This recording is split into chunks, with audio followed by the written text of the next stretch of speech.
मोनसे breaking news चिरां जिल्लायाव उन्दै बैसोनि हिन्जावसाखौ जुलि खालामनायजों लोब्बा थानाय केसआव दासिम सा 40 सुबुंफोरखौ हमबाय होननानै मिथिनो मोन्दों।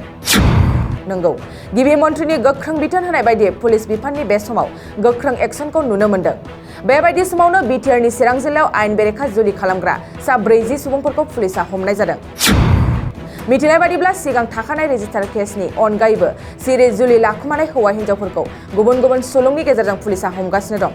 दिनै पुलिस बिफाना रायजोनि गुबुन गुबुन जिल्लायावबो उन्दै बैसोआव जुलि जानाय हौवा हिन्जावफोरखौ नागिरनानै फारि फारि हमनायखौ नुनो मोन्दों।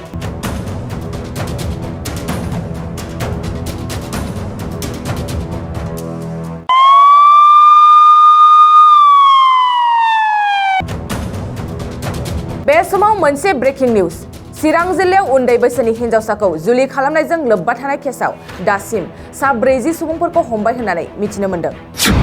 नंगौ, गिबि मन्थ्रिनि गोख्रों बिथोन होनाय बायदि पुलिस बिफाननि बे समाव गोख्रों एक्सनखौ नुनो मोन्दों। बेबायदि समावनो बिटिआरनि चिरां जिल्लायाव आयेन बेरेखा जुलि खालामग्रा सा 40 सुबुंफोरखौ पुलिसआ हमनाय जादों। मिथिनाय बादिब्ला सिगां थाखानाय रेजिस्टार केसनि अनगायैबो सिरि जुलि लाखुमानाय हौवा हिन्जावफोरखौ गुबुन गुबुन सुलुंनि गेजेरजों पुलिसआ हमगासिनो दं।